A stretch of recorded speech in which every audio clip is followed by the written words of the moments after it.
Assalamualaikum warahmatullahi wabarakatuh. Innal hamdalillah nahmaduhu wa nasta'inuhu wa nastaghfiruh wa na'udzu billahi min shururi anfusina wa sayyiati a'malina. May yahdihillahu fala mudilla lahu wa may yudlil fala hadiya lahu. Wa asyhadu an la ilaha illallah wahdahu la syarika lahu wa asyhadu anna Muhammadan 'abduhu wa rasuluh. Allahumma shalli wa sallim ala nabiyyina Muhammad wa ala alihi wa ashabihi wa man tabi'ahum bi ihsanin ila yaumiddin. Amma ba'd. Fa ikhwati fillah rahimakumullah dan segenap pemirsa Najah TV dimanapun Anda berada, azzanallahu wa iyyakum. Alhamdulillahilladzi bi ni'matihi tatimmu shalihat. Nikmat dan karunia dari Allah Subhanahu wa taala. Kesempatan yang berbahagia ini dengan nikmat dan karunia-Nya kembali kita dapat duduk bersama dalam rangka mengkaji salah satu kitab yang sangat berharga yang membahas tentang tauhid. Yang adalah merupakan buah karya Syekh Muhammad bin Abdul Wahhab rahimallahu taala. Pembahasan kita pada kesempatan ini adalah bab tawakal kepada Allah.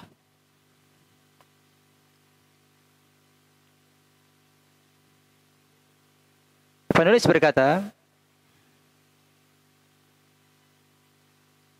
babnya bukan tawakal kepada Allah, tetapi yang ditulis oleh penulis dalam naskah aslinya adalah bab qaulullah ta'ala, bab firman Allah SWT.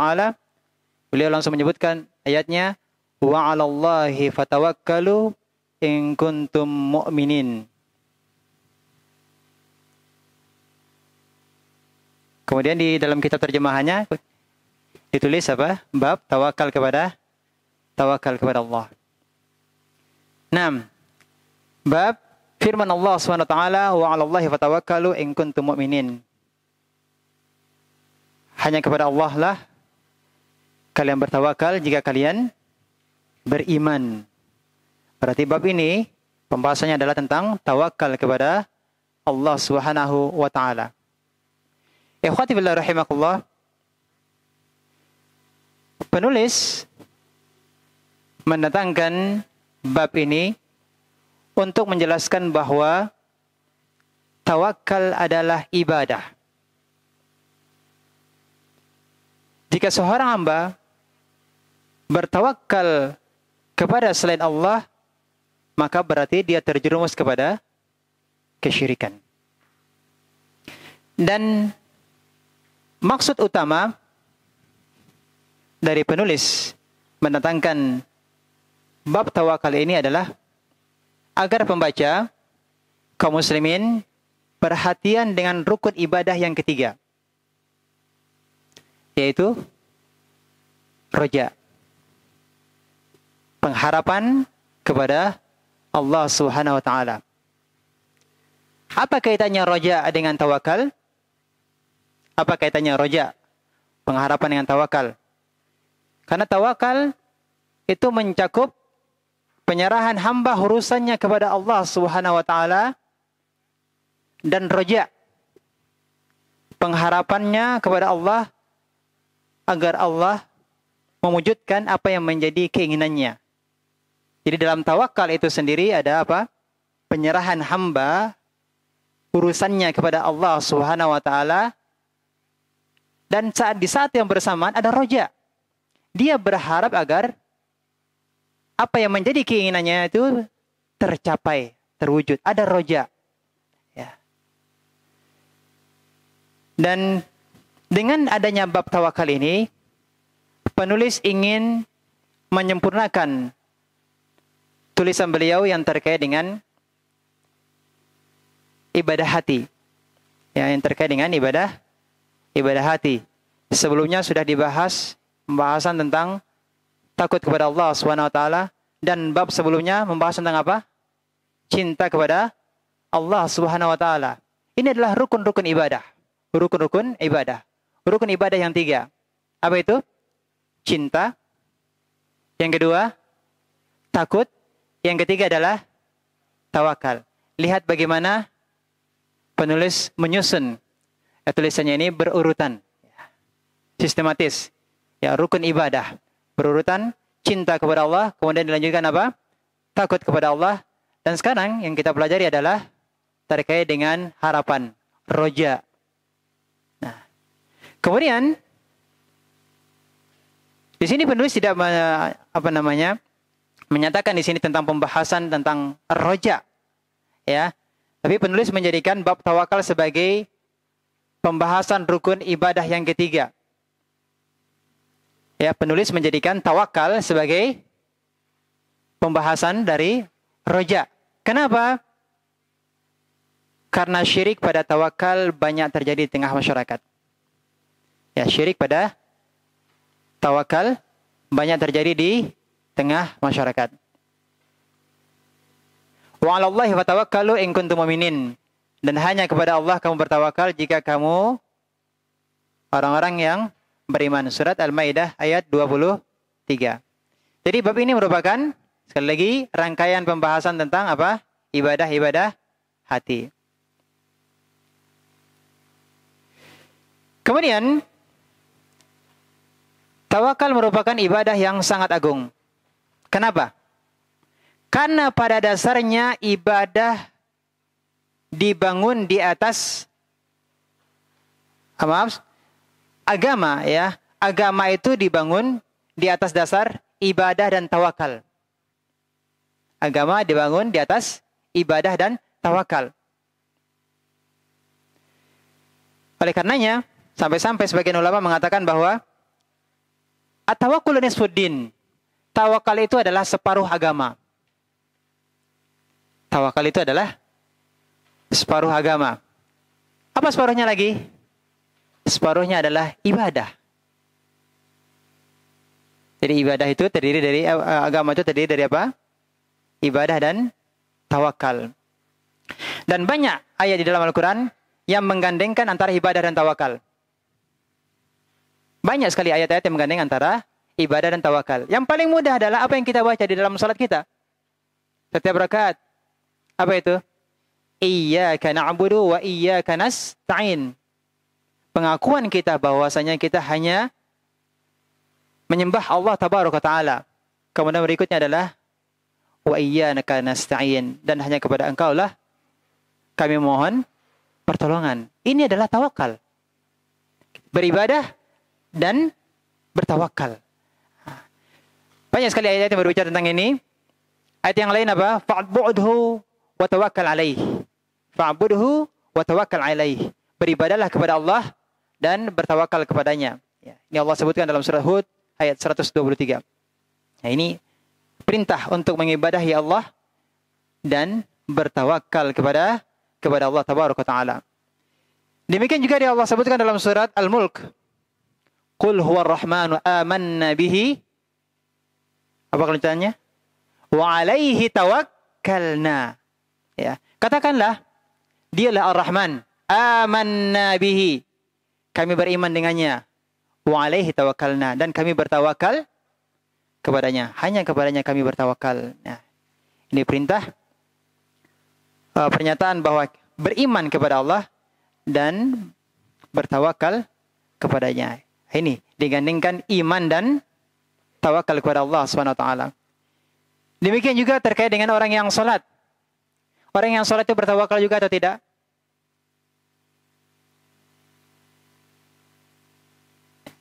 Ketika salat kita bertawakal kepada Allah atau tidak? Ketika salat beribadah juga kita bertawakal kepada Allah Subhanahu wa taala. Sebagaimana firman-Nya, wa tawakkal 'alal azizir rahim. Bertawakallah kepada Allah yang Maha Perkasa. Ya, Allah yang Maha Penyayang. Alladzi yaraka hina taqum. Yang melihatmu ketika engkau berdiri. Berdiri apa? Berdiri salat. Wa taqallubaka fis sajidin.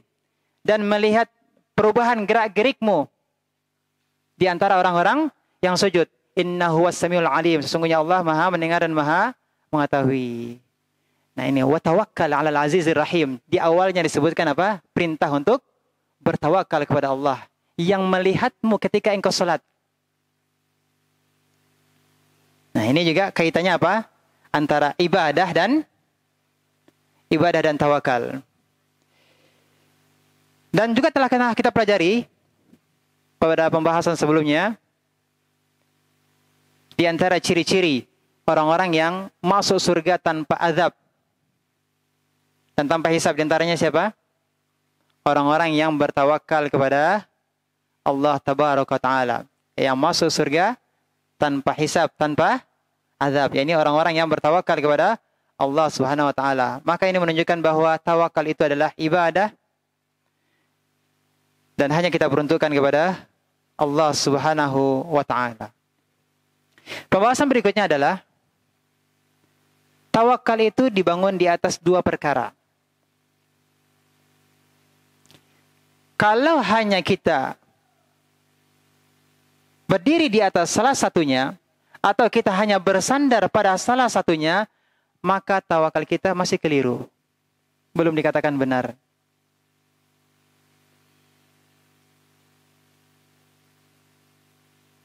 Ya, tawakal itu dibangun pada dua perkara. Yang pertama adalah tafwidul amri ilallah, menyerahkan urusan kepada Allah Subhanahu Wa Ta'ala. Segala urusan, ya, semuanya diserahkan sepenuhnya kepada Allah Subhanahu Wa Ta'ala. Ini yang pertama. Dan menyerahkan segala urusan kepada Allah itu termasuk amalan apa? Amalan hati.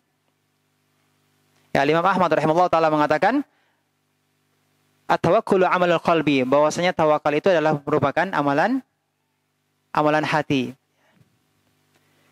Dan seseorang tidak mungkin memfokuskan hatinya untuk bisa menyerahkan segala urusannya kepada Allah, kecuali betul-betul dia paham tentang tauhid ar-rububiyah dan tauhid al-asma wa sifat. Sekali lagi, seseorang tidak akan mungkin betul-betul dia bisa bertawakal kepada Allah SWT, melainkan benar tauhid rububiyahnya dan benar keyakinannya terhadap apa? Tauhid al-asma wa sifat. Ya.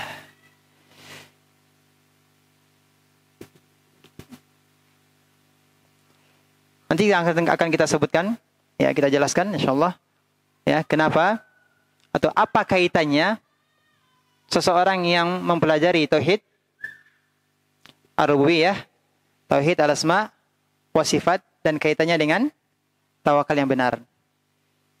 Terlebih dahulu akan kita jelaskan di sini, seseorang yang bertawakal mesti terdapat pada dirinya dua hal. Yang pertama adalah as-siqah, percaya. Percaya kepada siapa? Percaya kepada Allah Subhanahu wa Ta'ala. Dan ini terkait dengan apa? Tauhid ar-rububiyah. Siqah, percaya kepada Allah Subhanahu wa Ta'ala, itu merupakan buah dari tauhid ar-rububiyah. Dia mengimani bahwasanya Allah lah Rabbul Alamin. Allah yang menciptakan. Allah yang mengatur.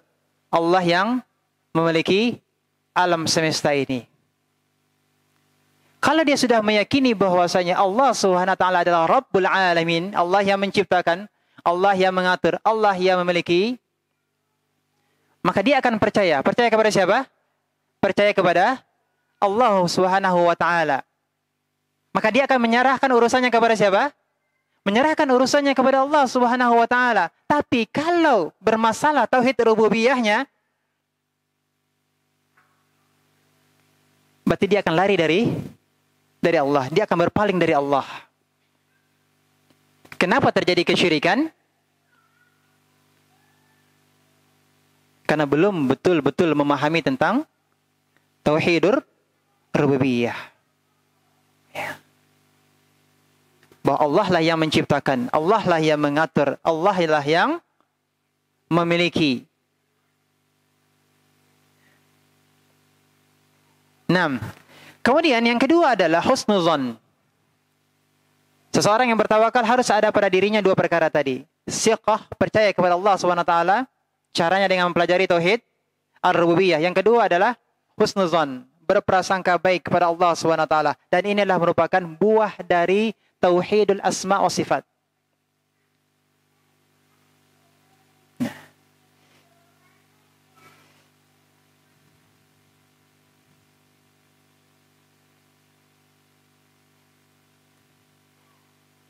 Ya, apa tadi yang pertama?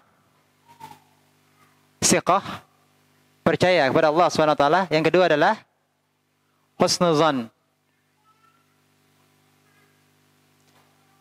Seseorang yang benar tauhidnya, tauhid rububiyahnya, maka dia akan menyerahkan urusannya kepada Allah Subhanahu wa taala karena dia percaya bahwa Allah lah yang mampu mengatur segala urusannya. Allah lah yang mampu menyelesaikan segala permasalahan hidupnya. Allah lah yang mampu untuk memenuhi segala hajat kebutuhannya. Ya. Innama amruhu idza arada syai'an ay yaqula lahu kun fayakun. Dia meyakini bahwa Allah jika menghendaki sesuatu, Allah katakan kun, jadilah, maka akan terjadi. Oleh karenanya Al-Hasan Al-Basri rahimahullah taala mengatakan, "Inna tawakkul al-'abdi 'ala rabbih ay ya'lama anna Allah huwa thiqatuhu." Tawakalnya seorang hamba itu dia mengetahui bahwa Allah adalah tempat bertumpu dan kepercayaannya. Ya, tawakalnya seorang hamba dia mengetahui bahwa Allah adalah tempat bersandarnya, tempat bertumpunya, tempat kembalinya. Dan dia meletakkan kepercayaannya kepada siapa? Kepercayaannya kepada Allah Subhanahu wa taala. Kemudian terkait dengan tauhidul asma wa sifat, ketika seseorang mengetahui bahwa Allah itu adalah As-Sami' yang Maha mendengar, Al-Alim yang Maha mengetahui, Allah mendengar rintihannya, Allah mendengar keluhannya, Allah mendengar jeritannya, Allah mengetahui isi hatinya. Kalau dia mengetahui bahwasanya Allah adalah Ar-Rahman, Ar-Rahim, Maha Pengasih, Maha Penyayang, maka dia akan bisa berhusnuzan, berprasangka baik kepada Allah. Tapi kalau kurang keimanannya terhadap tauhid al-asma wa sifat, tentang rahmat Allah Subhanahu wa taala, maka dia akan berprasangka buruk kepada Allah Subhanahu wa taala. Bagaimana dia akan bertawakal? Dia sendiri tidak yakin dengan Allah, bagaimana dia akan bisa berhusnuzon? Jadi pelaksanaan tawakal sekali lagi dengan menyerahkan segala urusan sepenuhnya kepada Allah.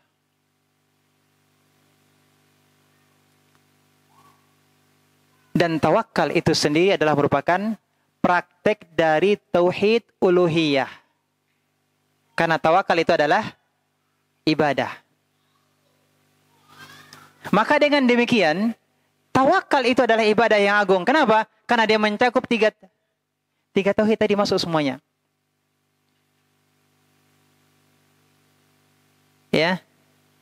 Dia mengenal Allah Rabbul Alamin. Dia percaya ya terkait dengan al-asma wa sifat, sehingga dia berhusnuzon kepada Allah Subhanahu wa taala. Maka dengan dua hal ini, maka jadilah dia bisa bertawakal dengan benar. Maka tawakal itu adalah merupakan praktek dari tauhid uluhiyah, bahwasanya satu-satunya yang berhak diibadahi adalah Allah. Maka dia serahkan ibadahnya berupa tawakal tadi, penyerahan urusannya kepada siapa? Kepada Allah. Inilah bentuk tauhid uluhiyah, mengesahkan Allah dengan cara bertawakal hanya kepada Allah Subhanahu wa taala. Dia gantungkan, dia serahkan urusannya kepada Allah Subhanahu wa taala. Dan ada beberapa kelompok yang dinyatakan para ulama, siapa yang memiliki sifat seperti kelompok ini, maka dia akan sulit bertawakal kepada Allah Subhanahu wa taala. Dan ini terkait dengan tauhid rububiyah, tauhid asma wa sifat. Yang pertama adalah keyakinannya seperti yang dikatakan oleh salah satu filosof ahli filsafat, yaitu Ibnu Sina, yang meyakini bahwa Allah tidak mengetahui perkara secara detail. Allah tidak mengetahui perkara secara terperinci. Kenapa? Karena dia menyangka bahwa kalau seandainya Allah mengetahui perkara itu secara terperinci, maka bisa jadi Allah banyak mengetahui perkara-perkara yang tidak patut untuk Allah ketahui. Contohnya apa? Melihat orang yang buang hajat ya, perkara di toilet ya, terkait dengan kotoran dan semisalnya. Ya. Dia menganggap bahwa ini tidak patut bagi Allah sehingga Allah tidak mengetahuinya perkara tersebut. Nah, kalau ada orang yang meyakini hal tersebut, maka ini tawakalnya akan bermasalah. Kenapa? Karena dia menganggap bahwa ada sesuatu yang tidak diketahui oleh Allah. Bisa jadi dia akan mengatakan bahwa kalau demikian bisa jadi Allah tidak tahu tentang apa isi hatiku, apa yang menjadi permasalahanku. Bisa jadi dia akan berprasangka seperti itu. Ya. Kemudian kesalahan yang lain seperti Qadariyah yang mengatakan bahwa Allah tidak mengetahui sesuatu melainkan setelah terjadi. Kalau belum terjadi Allah tidak tahu. Ini juga adalah keyakinan yang menyimpang.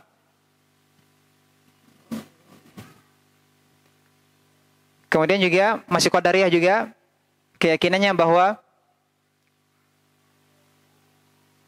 ada sesuatu kejadian ya, atau ada kejadian yang itu terjadi di luar kehendak Allah. Terjadi di luar kehendak Allah. Seperti keburukan. Mereka mengatakan Allah tidak menginginkan keburukan. Namun keburukan itu terjadi atau tidak? Ada maksiat atau tidak? Ada maksiat. Berarti dengan demikian ada sesuatu yang terjadi dan kejadian itu di luar kehendak dari Allah Subhanahu wa taala. Kalau ada yang meyakini atau memiliki keyakinan seperti ini, maka bagaimana dia bisa bertawakal kepada Allah Subhanahu wa taala? Karena dia akan menganggap sama seperti yang pertama tadi, bahwa ada sesuatu yang tidak Allah ketahui.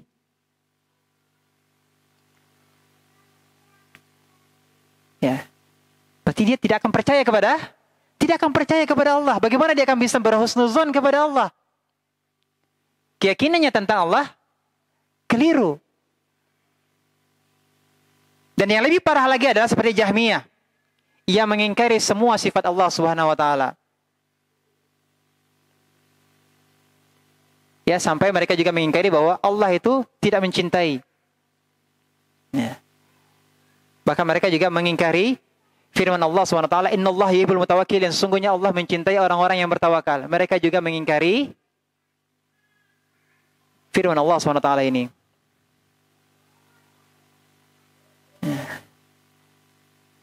Nah, mereka katakan bahwa Allah tidak mungkin mencintai hambanya.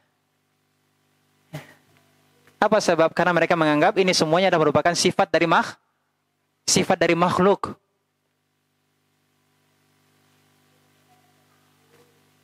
Ya. Nah ini, kalau demikian adanya, ada yang meyakini seperti ini, bagaimana dia bisa bertawakal kepada Allah Subhanahu wa taala? Dia tidak mengenal Rabb-nya. Jadi keyakinan yang benar tentang rububiyah dan tauhid al-asma wa sifat ini berkaitan erat dengan tawakal kepada Allah Subhanahu wa taala. Yang pertama apa tadi? Menyerahkan urusan kepada Allah Subhanahu wa taala. Yang kedua adalah melakukan sebab. Jadi yang pertama tadi tawakal dengan menyerahkan urusan kepada Allah, semua urusan. Yang kedua adalah dengan melakukan sebab. Atau bahasa kita apa namanya? ada ikhtiar.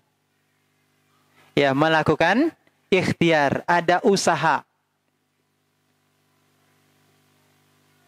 Jadi tawakal dibangun di atas dua perkara. Yang pertama tadi adalah menyerahkan seluruh urusan hanya kepada Allah. Yang kedua adalah ada ikhtiar, ada usaha yang melakukan sebab. Ya. Jadi tawakal tidak sempurna dengan hanya menyerahkan urusan kepada Allah tanpa ikhtiar. Tawakal kita tidak akan sempurna. Ya. Kenapa? Karena Allah SWT mengaitkan antara akibat dan sebab. Atau yang kita kenal dengan sunnatullah. Apa itu sunnatullah? Aturan Allah. Sekali lagi, karena Allah mengaitkan antara sebab dan akibat. Maka kalau kita ingin tercapai sesuatu, kita harus melakukan apa? Melakukan sebabnya yang telah Allah tetapkan. Melakukan sebab yang telah Allah tetapkan. Sebab yang sesuai syariat. Tidak boleh kita melakukan sebab yang dilarang oleh Allah Subhanahu wa taala. Ya. Ya. Dan usaha atau ikhtiar itu hanyalah sebab. Yang menentukan akibatnya adalah Allah Subhanahu wa taala. Ya. Kita ambil contoh. Kita ambil contoh dalam Al-Quran. Allah memerintahkan orang-orang soleh untuk mereka melakukan ikhtiar. Untuk melakukan apa? Untuk melakukan usaha. Seperti di dalam Al-Quran, Allah firmankan terkait dengan Maryam. Allah SWT berfirman, وَهُزِّي إِلَيْكِ بِدِدْءِ النَّخْلَةِ. Apa namanya?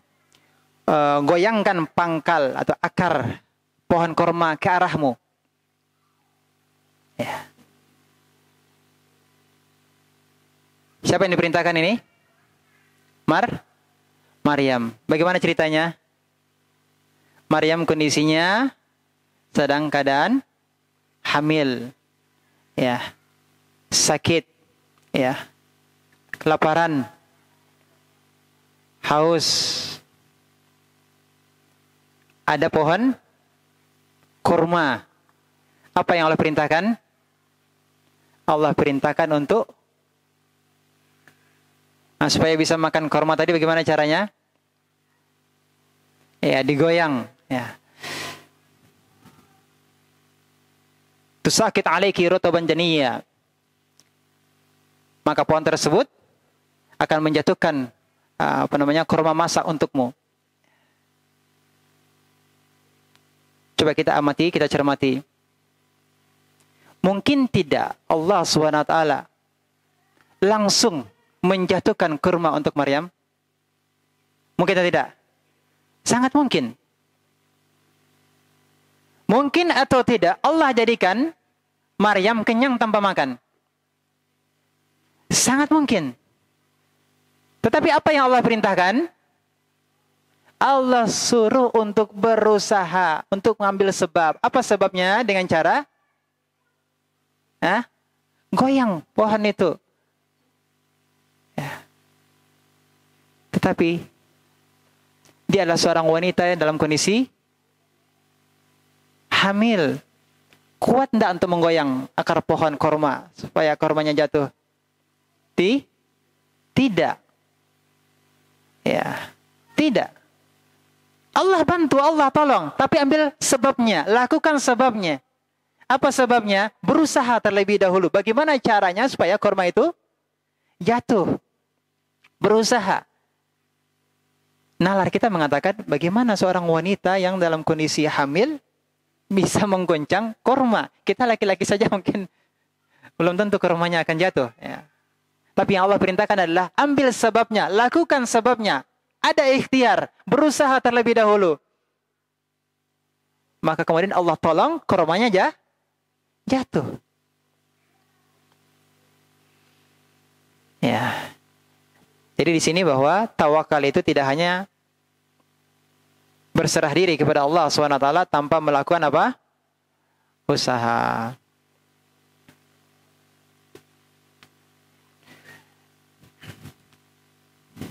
Contoh yang lain, Nabi kita Muhammad SAW, Sayyidul Mutawakkilin, ya, pemimpinnya orang-orang yang bertawakal. Rasulullah SAW melakukan usaha atau tidak untuk punya anak? Apa usaha? Nikah. Kenapa? Karena Allah jadikan sebab untuk punya anak adalah nikah. Apa mungkin seseorang tanpa menikah kemudian bertawakal kepada Allah? Ya bila saya tidak nikah, kalau saya punya anak, Allah akan kasihkan saya anak. Mungkin atau tidak? Tidak mungkin. Ada sebab yang dilakukan. Ya. Ketika perang, Rasulullah SAW memakai baju besi atau tidak? Iya. Bahkan ketika perang Uhud, Rasulullah SAW memakai 2 lapis. Ketika perang Uhud, Rasulullah SAW memakai 2 lapis. Dan demikian juga Rasulullah mengajak para sahabat untuk menyusun strategi perang. Ini juga merupakan bagian dari apa? Melakukan ikhtiar, ada usaha. Ya. Dalam rangka mewujudkan tujuan. Ternyata orang yang paling bertawakal, Nabi kita Muhammad SAW juga melakukan ikhtiar, ada usaha.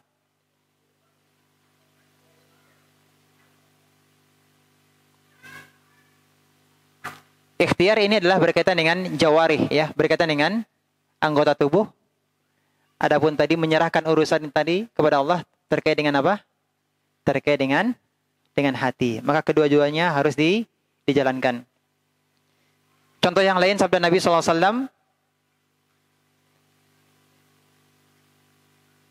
Rasulullah SAW menyuruh kita untuk mengambil pelajaran dari burung. Lau annakum tatawakkaluna 'ala Allahi haqqa tawakkulih la razaqakum. Kalau seandainya kalian betul-betul bertawakal kepada Allah, niscaya Allah akan memberikan rezeki kepada kalian. Kama yarzuqut thair, sebagaimana Allah memberikan rezeki kepada burung, ya. Taqdu khimasan, pergi dalam keadaan lapar, wa taruhu bitanan, dan pulang dalam keadaan kenyang. Ya. Burung punya akal atau tidak? Secara fitrah burung tidak punya akal. Ya. Dia tidak tahu bahwasanya bagaimana cara mencari rezeki, yang penting terbang, ya. Tapi di sini menunjukkan harus ada usaha. Burung saja berusaha untuk mendapatkan makanannya. Ya. Sekali lagi banyak dalil yang menunjukkan bahwa tawakal itu berkaitan erat dengan melakukan sebab. Adapun akibatnya yang menentukan adalah Allah Subhanahu wa Ta'ala.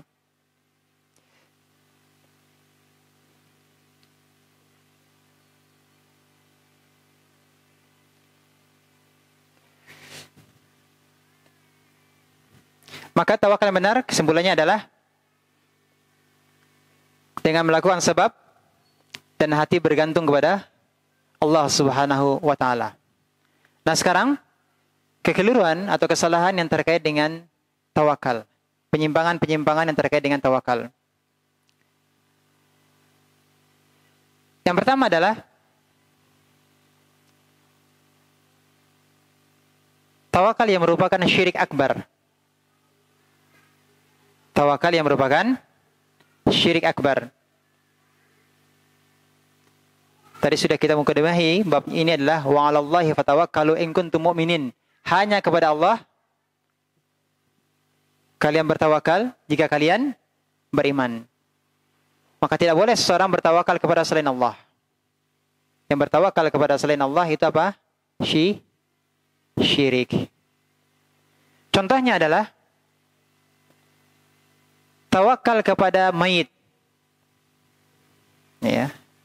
Tawakal kepada mayit secara mutlak.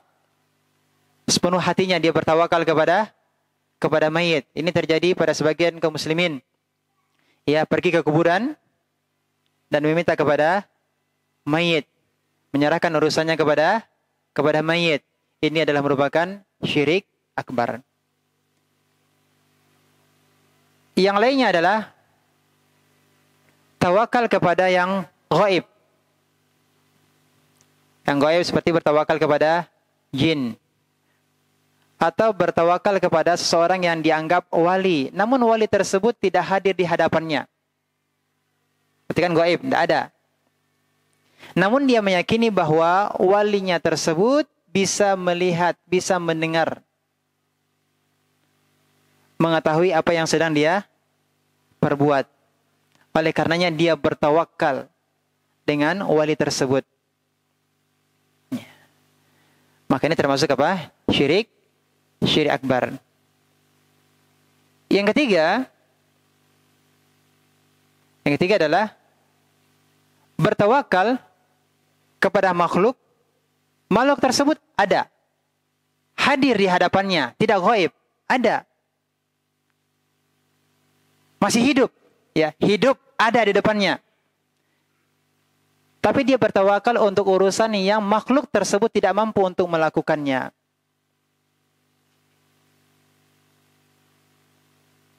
Contohnya apa? Dia bertawakal kepada wali fulan atau syekh fulan untuk mendapatkan keturunan, untuk mendapatkan jodoh. Bahkan ada juga yang bertawakal dengan seseorang agar dia menjadi wasilah supaya Allah mengampuni dosanya. Ya, dibertawakal dengan seseorang agar Allah mengampuni dirinya. Ini termasuk apa? Syirik akbar. Semua yang telah disebutkan tadi ini adalah merupakan bentuk syirik akbar. Bertawakal kepada selain Allah. Berikutnya adalah tawakal yang keliru tidak sampai pada tingkatan syirik akbar, tapi adalah syirik asgar. Tawakal yang syirik kecil ini tawakal kepada makhluk yang dia mampu. Ya, makhluk tersebut mampu untuk melakukannya, namun dia menyandarkan hatinya kepada makhluk tersebut. Dia menyandarkan hatinya kepada makhluk tersebut. Dan ini banyak sekali. Ya, banyak sekali terjadi di sekitar kita. Para ulama menyebut hal ini dengan syirik kecil. Ya, syirik kecil. Contohnya, ada orang yang bertawakal terkait dengan rizkinya kepada pemimpinnya, kepada atasannya. Ya, terkait dengan rizkinya dia bertawakal kepada siapa? Bertawakal kepada atasannya. Dia menyandarkan hatinya kepada atasannya. Nah, apalagi contoh yang lain? Seperti seseorang yang berobat, ya, berobat ke dokter. Berobat ke dokter, dia bertawakal dengan dokter. Atau bisa juga dia bertawakal dengan apa? Dengan obat.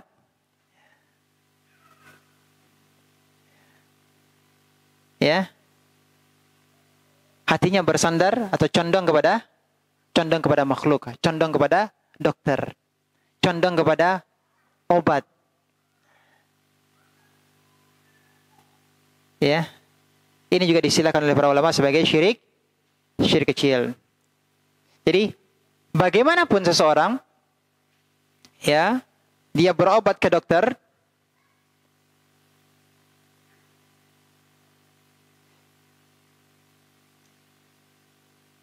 tetap harus hatinya apa? Bertawakal kepada Allah Subhanahu wa taala. Karena penyakit itu datang dari Allah dan yang menyembuhkan adalah Allah Subhanahu wa taala.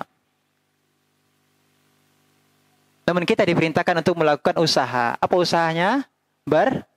Berobat. Adapun akibatnya sembuh atau tidak, Allah yang menentukan. Kita sudah berusaha dan kita bertawakal menyerahkan urusannya kepada Allah Subhanahu wa taala. Terkait kesembuhannya, kita meminta kepada Allah kesembuhannya. Inilah yang benar. Namun kalau kita bergantung kepada dokter, ini dokternya hebat ini. Kalau sakit kita harus ke dokter itu. Kalau ke dokter yang lain, ya, rasanya tidak sembuh dengan dokter lain. Kalau dokter yang itu tuh bagus itu. Ya, dengan dokter itu sembuh ya. Ya, sudah kemana-mana berobat ya. Hanya dokter itu yang mantap. Nah. Kita harus berhati-hati dari keyakinan seperti ini. Khawatir hati kita sudah condong kepada dokter tersebut. Ya. Kita sudah bertawakal dengan makhluk. Ya. Dokter itu hanya sekedar apa sebab. Akibatnya bukan dokter yang menentukan kesembuhan. Bukan dokter yang menyatakan kesembuhan. Tapi adalah Allah. Wa idza maritu fahuwa yashfin. Jika aku sakit, maka Allah lah yang menyembuhkanku. Nah, inilah keyakinan yang benar. Maka hati-hati, jangan sampai kita terjerumus kepada apa? Syirik kecil. Walaupun kecil, syirik. Dosanya apa? Besar.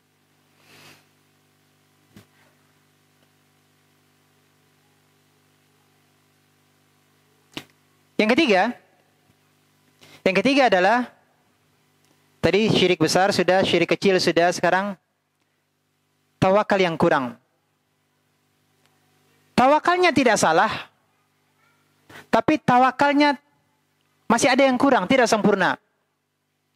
Kenapa? Karena dia tahu bertawakal pada perkara-perkara tertentu. Tidak bertawakal pada perkara-perkara yang lain. Padahal tidak mungkin kita akan lepas dari bertawakal kepada Allah Subhanahu wa taala. Seperti yang tadi disebutkan di awal, ya. Agama itu terdiri dari apa? Ibadah dan tawakal. Bahkan dalam semua urusan ini membutuhkan tawakal kepada Allah Subhanahu wa taala. Nah, bagian yang ketiga ada namanya adalah tawakal yang kurang. Dia hanya bertawakal pada sebagian dan pada sebagian lain tidak bertawakal. Bahkan justru inilah poin yang paling penting. Apa itu? Dia hanya bertawakal terkait dengan urusan jodohnya. Dia hanya bertawakal terkait dengan urusan rizkinya. Dia bertawakal hanya terkait dengan urusan keturunan. Namun ada hal yang lebih penting dia bertawakal. Apa itu? Bertawakal saat ibadah. Orang yang salat butuh bertawakal kepada Allah atau tidak? Butuh bertawakal kepada Allah. Orang yang umrah, yang haji butuh bertawakal kepada Allah atau tidak? Bertawakal kepada Allah. Ya. Bahkan segala ibadah kita butuh apa? Bertawakal kepada Allah Subhanahu wa taala. Jadi kalau bicara tawakal, sebagian orang menyangka tawakal itu hanya kaitannya dengan apa? Perkara dunia. Padahal perkara yang lebih besar, yakni perkara agama. Justru tawakal itu apa? Sangat dibutuhkan. Nah, inilah karenanya dikatakan tawakal yang kurang.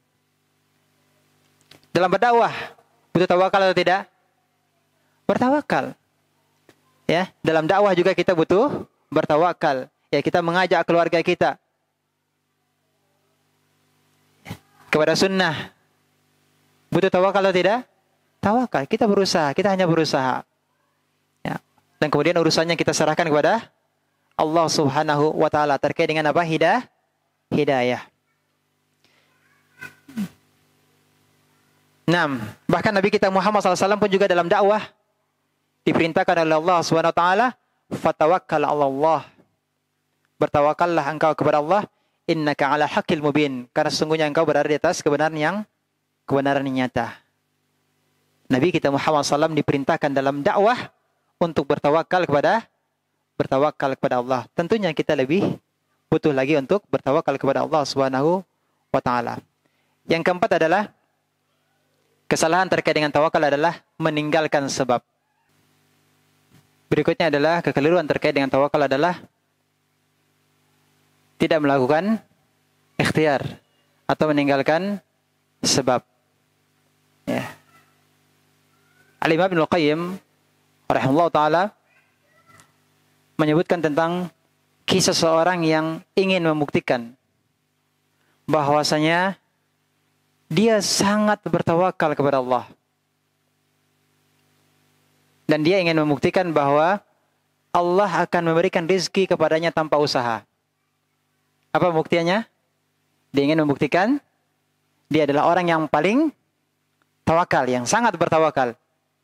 Dan dia ingin membuktikan bahwa Allah akan memberikan rezeki kepadanya walaupun tanpa usaha. Ya. Akhirnya disebutkan dia pergi melewati gurun pasir ya, tanpa membawa bekal. Apa yang dibawa? Yang dia bawa hanya benang.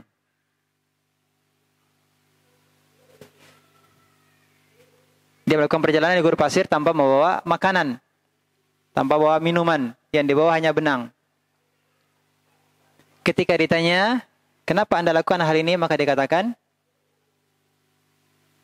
dengan ingin menunjukkan bahwa dia adalah orang yang bertawakal kepada Allah.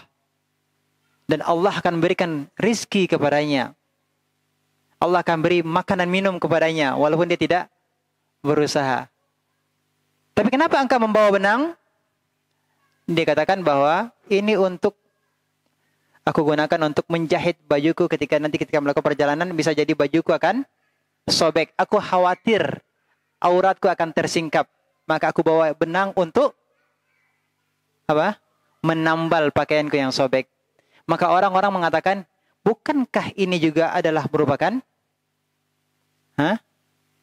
apa namanya? Usaha. Iya atau tidak? Ini juga usaha. Usaha apa? Usaha untuk menambal bajunya dengan membawa benang. Ini juga usaha tawakal. Kalau dia betul-betul bertawakal, tidak usah bawa benang. Kalaupun sobek, biarkan nanti bajunya akan apa? Balik lagi.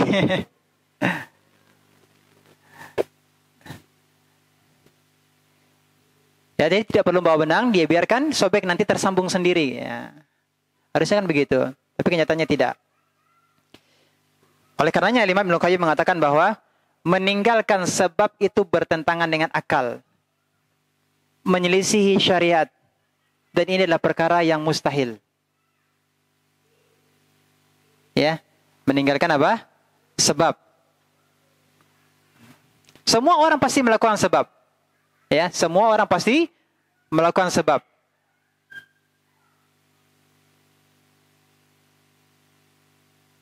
Bahkan tawakal itu sebab atau bukan? Untuk mendapatkan rezeki dengan bertawakal. Itu sebab atau bukan? Itu juga sebab. Seseorang berdoa untuk mendapatkan rezekinya. Itu sebab atau bukan? Itu juga sebab. Maka mustahil kalau ada orang ingin mendapatkan sesuatu dan dia meninggalkan sebab sama sekali. Itu mustahil. Tidak masuk akal. Berarti dia tidak beres akalnya. Itu perkataan Ibnu Qayyim. Tidak mungkin ada orang yang meninggalkan sebab sama sekali. Ini apa namanya? Ada yang bermasalah dengan akalnya. Ini mustahil. Bertentangan dengan syariat.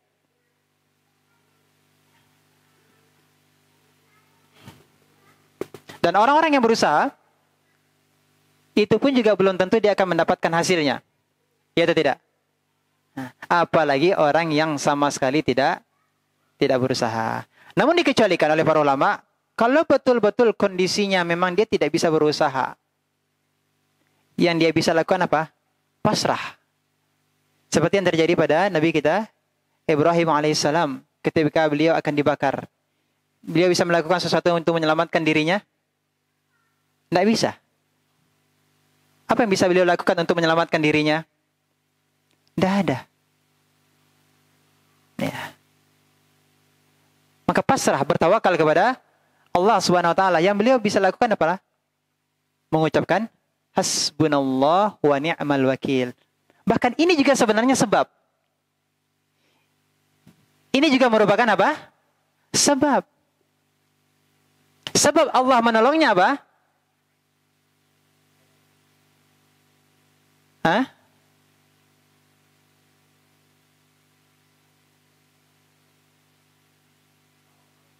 bertawakal kepada Allah. Itu juga menjadi sebab. Taib.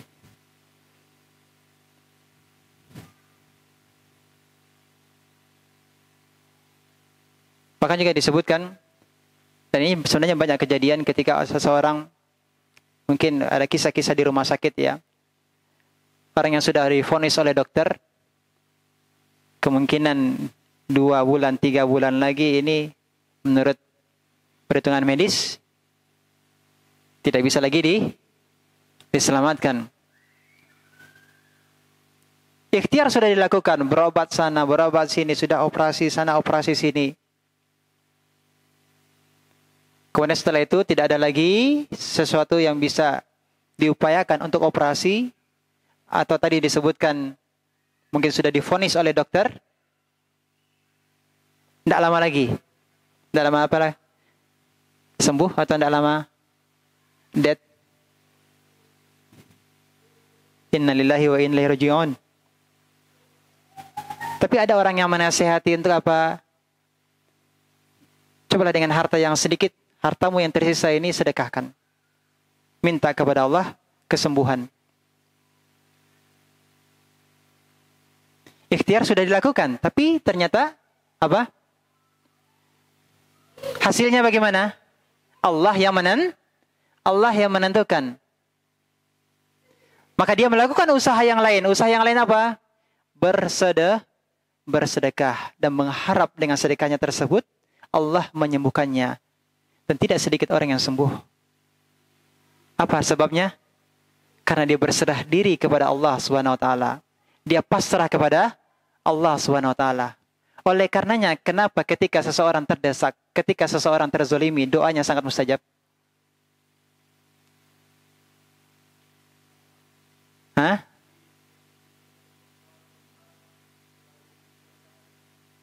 Dia berada di titik yang terendah,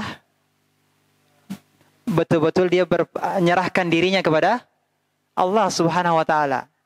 Dia tahu tidak ada lagi makhluk yang bisa membantunya, tidak ada lagi yang bisa menolongnya. Betul-betul dia hanya berserah diri kepada Allah Subhanahu wa taala. Allah bantu atau tidak? Allah bantu, Allah tolong. Subhanallah. Ya. Ini pentingnya tawakal. Menyerahkan urusan kepada Allah, berusaha. Namun usaha tersebut belum tentu terwujud.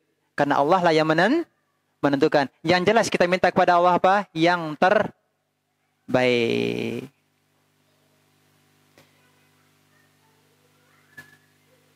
Sebenarnya kita tinggal masuk kepada matan. Dan tidak banyak lagi penjelasan karena sudah dimukadimahi. Tapi nampaknya waktu tidak cukup untuk kita bacakan matan dan kita jelaskan akan banyak makan waktu juga nanti ya. Anda rasa untuk kesempatan ini kita cukupkan. InsyaAllah ta'ala akan kita lanjutkan pada pertemuan yang akan datang. Atau bisa jadi Rabu yang akan datang kita selesaikan terkait dengan tawakal. Dan 2 pekan lagi kita lanjutkan pembahasan kita terkait dengan fikih ya, kitab Al-Wajiz. Demikian mudah-mudahan bermanfaat. Dan kita berdoa kepada Allah SWT. Semoga Allah SWT senantiasa memberikan kita taufik untuk bisa betul-betul menyempurnakan ibadah kita ya, dan tawakal kita kepada Allah Subhanahu wa taala. Allahumma amin. Tutup dengan kafaratul majlis. Subhanaka bihamdika asyhadu an la ilaha illa anta astaghfiruka wa atubu ilaik. Wassalamualaikum warahmatullahi wabarakatuh.